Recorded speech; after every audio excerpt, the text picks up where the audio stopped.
In this Wix website tutorial, let's take a look at how to view your account settings. Your account settings are different than your website settings. And so if you're in the editor, most of the settings that you'll see will relate to only your website. So what you'll need to do is get to virtually any other page here on Wix. So we can go to Site and we can go down to My Dashboard or even just click Exit Editor. So once you're out of the editor on any other page on Wix, as long as you're logged in the upper right-hand corner, you actually see your picture, your profile picture. If you have one, you'll see a blue person if you don't.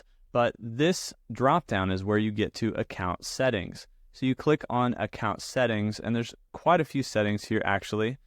You have some main settings, you have some different tabs on the left-hand side, all these different settings here. And you can change things like account info, or at least see things like login info, two-step verification, preferences, and really even close your account here at the bottom, right? And login activity and everything. So that's how you can get to your account settings here on Wix.